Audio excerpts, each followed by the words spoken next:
Can using the compelling principles of game design help you design and experience the benefits of a better life as you get older? Spoiler alert, I don't know. This episode doesn't have a clear resolution, but I do think it will be so helpful to you so that you can come to your own conclusions and understand both the pros and the cons of gamification so that you can use them to your advantage, however works best for you. You're listening to the Health Courage Collective podcast, episode 157. Will gamification help you age better?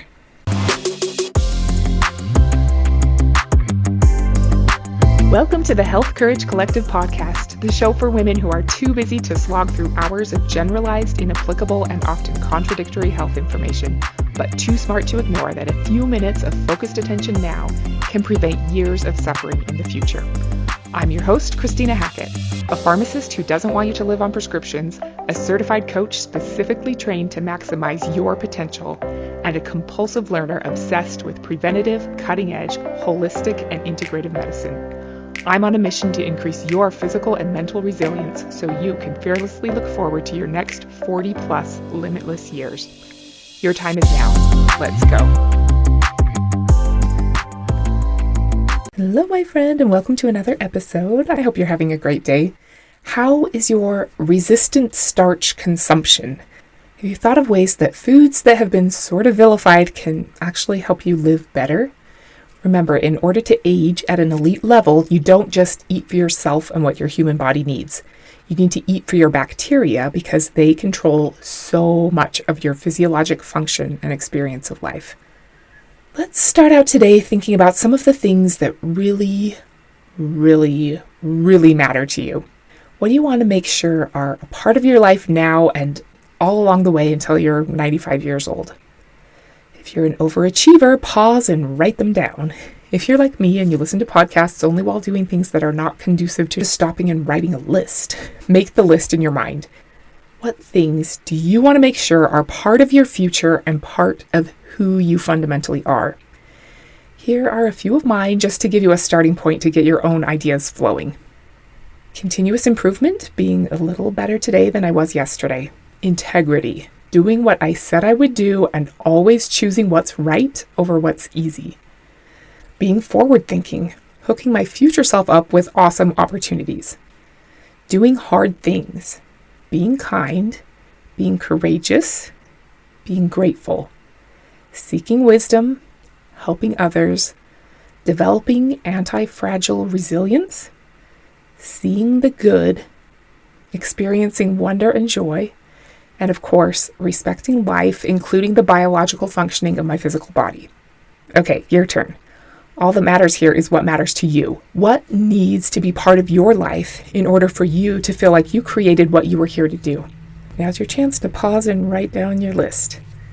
Okay, so keep those things in mind. We're going to come back to them. Since we're here to talk about gamification, are you a gamer? I am for sure not. I do love board games, but the only digital game I've ever enjoyed was a desktop computer game that came out in 1990 called Life and Death 2. I have a hard time trying to believe that video games don't just categorically rot everyone's brains. I'm kind of kidding, but kind of not. But I can appreciate from my experience of board games and sports that games are fun and engaging and that there are certainly plenty of things in life that could benefit from gamification. In my family, we use an app for household chores that rotates who's assigned to do what when, and each chore has points assigned to it, and there's a bar graph showing who has the most points. Kind of funny to have my boys up at 11:45 on a Saturday night wiping out the oven or polishing the faucets because points reset at midnight Sunday morning. For one of our chore app reward sessions, I bought us one of those boxes of unclaimed Amazon packages, and we picked them white elephant style based on how many points we had. It was kind of fun to see what we got. I got a USB charged laptop light, which I don't need, but anyway, gamification has helped with dividing up our household chores, although it only occurs to me to claim the points for the chores I do about 10% of the time, which is fine. My whole coaching approach is to help women age at an elite level based on a quote from the Roman Stoic philosopher Seneca. How much better to pursue a straight course and eventually reach that destination where the things that are pleasant and the things that are honorable finally become for you the same. He goes on to say that in order to do that, you have to persevere and fortify your pertinacity until the will to good becomes a disposition to good. Anyway, I see that as the holy grail, I guess you could say, of aging like a professional.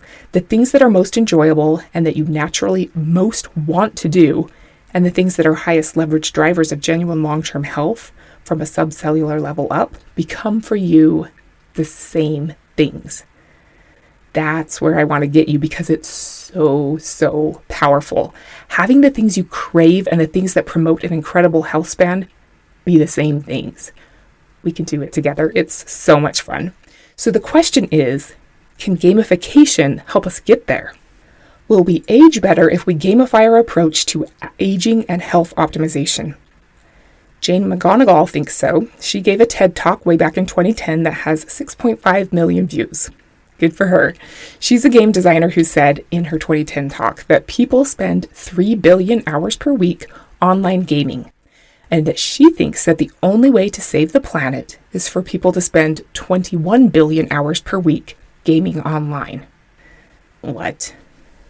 She has her reasons for that and makes some really good points. She talks about how the best thing to happen when you're gaming is called an epic win. An epic win is when you're shocked to discover what you're truly capable of. It's an outcome so extraordinarily positive that you had no idea it was even possible until you achieved it. I love that. It reminds me of what we talked about just 2 weeks ago when we were talking about reframing uncertainty to be the uncreated. Remember, it was on the other side of the Monsters, Inc. door, and it can be more amazing than we even realized was possible. Jane McGonigal points out that gamers are motivated to succeed and inspired to cooperate and collaborate to solve problems. Gamers are inspired by important missions and ready to evolve into better versions of themselves and help others get better too. Improvement is easy when you have constant feedback in the form of a score. She says that gamers are an unprecedented human resource that can be tapped into to make the world better. She says that the 4 best things about gamers are, first, their urgent optimism. They are extremely self-motivated and hopeful. Second, they weave a tight social fabric. Studies show that we like someone better after we play a game with them, and gamers are excellent at coming together, communicating, and collaborating. Third, they are virtuosos of blissful productivity. Many World of Warcraft players spend 22 hours a week gaming. That's as much time as you'd spend at a part-time job. And they love it because they know that you're happier and more fulfilled when you're working hard at something. And lastly, gamers care deeply about meaning. They're inspired by missions and meaningful goals and ready to go on difficult quests so long as there's a deeper meaning behind them. She has designed some online games that are meant to solve some of the world's biggest real-world problems. She's on a mission to make the world a better place and believes that gamification of everything, especially the important stuff, is the way to do it. Pretty cool. The problem, as I see it, is that gamers are often way better in games than they are in real life. They run away from the real world with its real problems into a fantasy world where they could be awesome. Totally reminds me of, have you seen the movie Free Guy? For someone who doesn't like games or gamers, I loved that show. I must have a thing for Ryan Reynolds or something because, well, actually, I guess if you know the plot line, that really means I have a thing for Steve Harrington from Stranger Things. Deep. Anyway, I loved that show, especially the part where you see the real guy who's the character in the game called Revengeman Buttons. He's a rock star in the game played by Channing Tatum, but in real life, he's a 22-year-old loser whose mom does everything for him. It's so hilarious when he's trying to eat his red vines and yelling at his mom about his socks and vacuuming or something. He's played by Maddie Carteropel, who's also the arcade manager in Stranger Things. So funny. So if we go nuts gamifying our real life and making ourselves into Revengeman Buttons, which is the perfect name for someone trying to age backwards. Could it be more perfect? Revengeman Buttons. But then who are we in real life? Channing Tatum or Maddie Carteropel? Can gamifying our high leverage health behaviors make optimizing our health easier, more fun, and even a little bit addicting in a good way?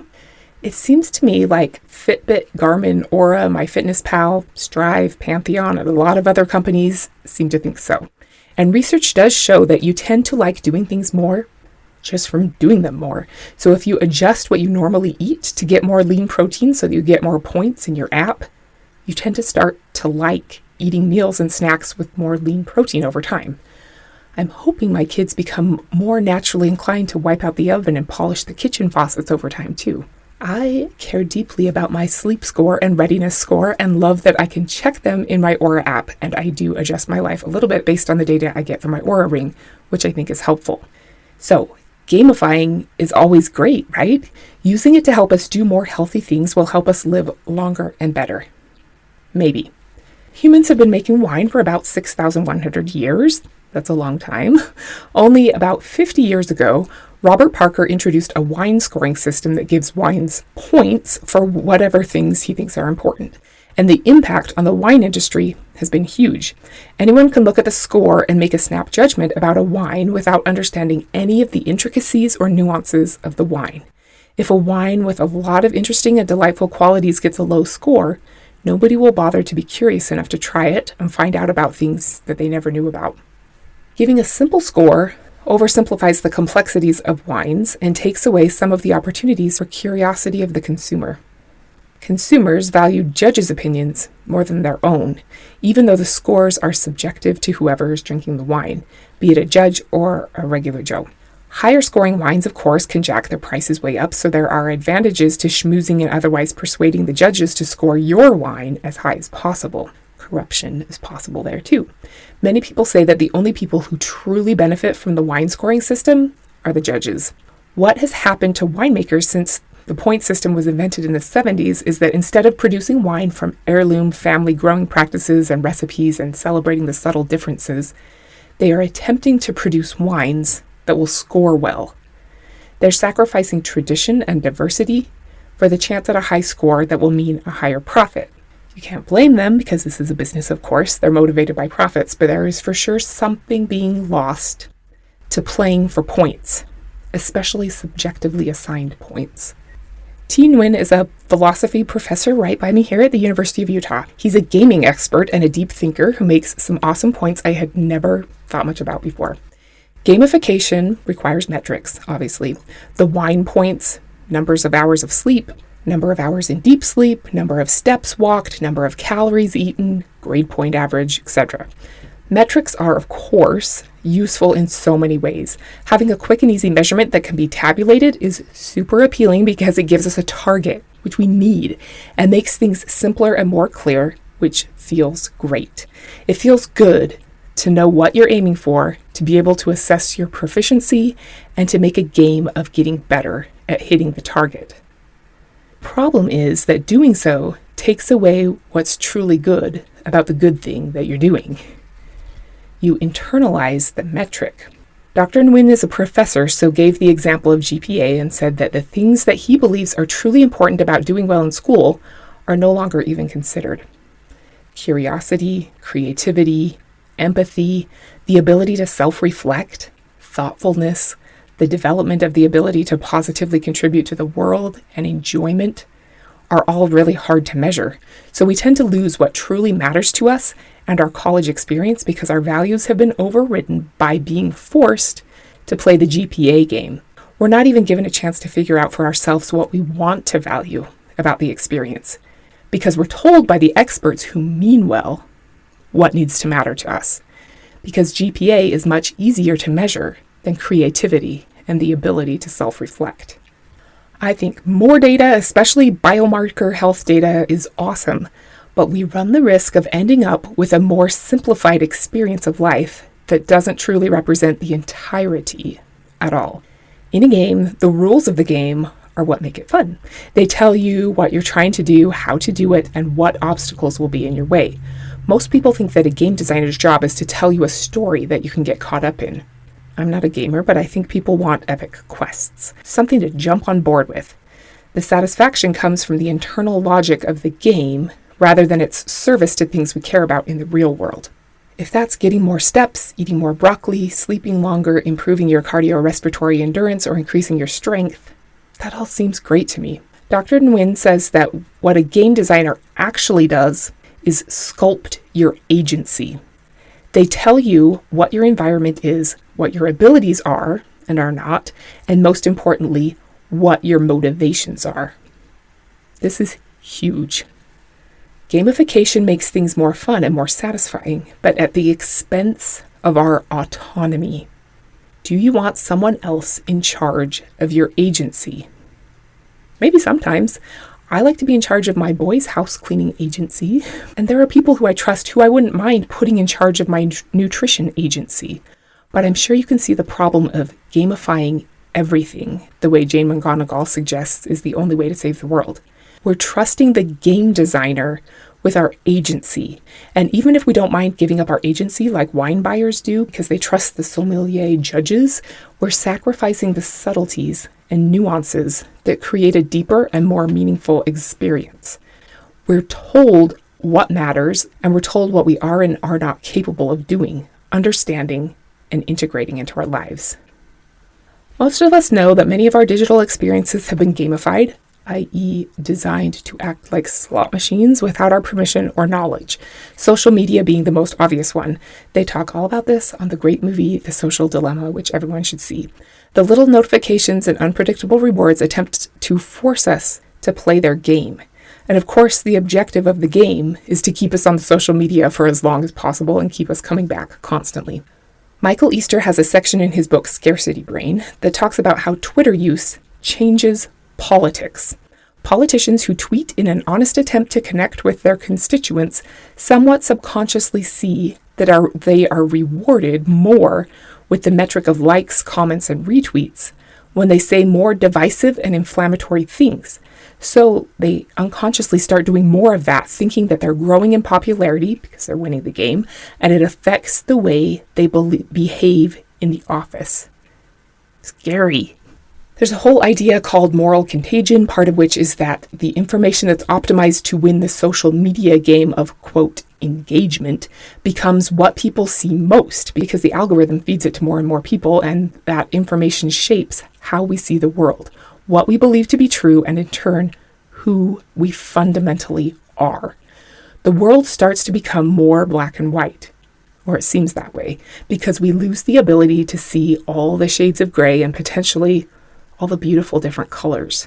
I absolutely love numbers. Tracking them changed my life in a lot of ways, and I think that they can change yours too. Send me a message through my website or at healthcouragecollective@gmail.com, and we can talk about what numbers I think are important for your health span and how those numbers can change your life too. Writing down how much weight you lift, tracking your pace, getting a DEXA scan, so many more things can all close the gap between who you're capable of being and who you're actually being, which is really freaking exciting. Metrics are valuable, but metrics can't account for the full human experience and how what we do affects all aspects of our life and our influence on other people. Playing numbers games and tracking data can be motivating and fun, which is great, but part of why it feels good is that there is no uncomfortable uncertainty in it. It's safer and easier because we immediately know whether we did good or bad. But real life is not that black and white. What we should value is often unclear, and our values are hard to balance. Playing by arbitrary rules for silly rewards is easier than figuring out the answers to deep questions. Abdicating our agency to a set of game rules that makes good and bad clear is easier than trying to create a nuanced life of deep meaning. So, gamification is bad, right? Meh. Don't forget Jane McGonigal's good points. Gamifying our objectives gives us a sense of urgent optimism. It can increase our self-motivation. Gameplay leads to blissful productivity. We're happier when we do hard things and see that our efforts matter. Games can give us a sense of epic meaning, a way to see that our small actions now matter to our ultimate goal. They also give us constant, immediate feedback, which improves the development of skills more than anything else I know of. Gamifying can weave a social fabric of cooperation. I haven't read his book, but I've heard him talk about it once, so I might get this wrong, but Scott Young in his book, Get Better at Anything, says that Tetris scores were pretty slow moving in the 80s when the game came out. Every once in a while, someone would beat the previous high score at the arcade by a point or two. It was that way for 30 years or so. Then, sometime around 2015 or so, high Tetris scores started to rapidly rise by crazy amounts. People were all of a sudden getting dramatically better at Tetris. Why? Was there a new generation of humans with an improved gene for spatial reasoning? It was because that's when gamers were first easily able to watch other people play Tetris and see how they were solving problems and integrate strategies from multiple other people to improve how they tackled obstacles themselves. Observing someone else's excellent gameplay elevated your own in a way that endless practice by yourself in the back of the arcade never could. So, gamification, what's your verdict? Will it help you age better? Certainly making the behaviors that lead to powerful health outcomes that improve your health over time and prevent the long, slow rot approach to aging more motivating and enjoyable is a good thing. Tying your efforts to your epic quest helps you stay on target, which is a good thing. And I'm a firm believer that life is meant to be enjoyable. Yes, we have to do some hard things, but accomplishing hard things is inherently enjoyable. A defined game where you can collaborate with other players and see how they level up can help all of you improve exponentially together. I think gamification can be beneficial for all kinds of things that matter. Just remember that entering a game means giving your agency to the game designer, which isn't always a bad thing, but it can be. And it might mean sacrificing nuance and the richness of all the colors for the easy feel-good black and white score. Okay, overachievers, now's your time to shine. Remember your list of things that really, really matter to you that you dutifully paused and wrote down at the beginning of the episode? What was on your list? Rather than playing pre-created games, even ones that seem like they might be good, how can you play your own game based on what you value most? How can you play for continuous improvement, integrity, doing hard things, kindness, being forward focused, gratitude, wisdom, seeing the good, joy, or wonder? How would that game go? What metrics would you track to determine your score? It's a lot more difficult to figure out how to focus on what really matters, like kindness and honesty and doing difficult things. But that's kind of the point here. You can't win an exceptional game if you're playing the same lame game as everyone else. I know that you're destined for an epic win, an outcome so extraordinarily positive that you had no idea it was even possible for you until you achieved it. Just remember that, as T. Nguyen said, gamification can increase motivation at the cost of changing our goals in problematic ways. So use games to boost your motivation and enjoyment, but remember that the point of the game isn't to be the one with the most points, the most steps, the fewest calories, the most hours of sleep, the highest heart rate. It's to become the type of person capable of achieving wonderful things and contributing to the world in a positive way. I firmly believe that you'll be more able to do the amazing things the world needs from you if your biology is functioning well. You have a lot of control over that, and more is possible in your later decades of life than you've been led to believe. It takes an intelligent approach, some of which may include gamifying the behaviors required to create the outcomes you're looking to create. And you need to start now. You can do it. I'm here to help you. Send me a message at healthcouragecollective@gmail.com if you'd like some support or would like to be part of a group of forward-thinking women who are up-leveling their futures together. Thank you so much for being here today. You are so awesome. Next week, we're going to talk about some lifetime exposures that you should keep tabs on if you want to live long and strong. Until then, be hyper aware of who you're giving your agency to, go after your epic win, and don't be normal. Thank you so much for tuning into the Health Courage Collective podcast. I am truly honored that you have paid me the enormous compliment of your time and attention. I would be so grateful if you would share this podcast with someone you know and subscribe so you never miss an episode. This podcast is for entertainment and information purposes only. Statements and views on this podcast are not medical advice. This podcast, including Christina Hackett and producers, disclaim responsibility for any possible adverse events by use of information contained herein. If you think you have a medical problem, consult a licensed physician.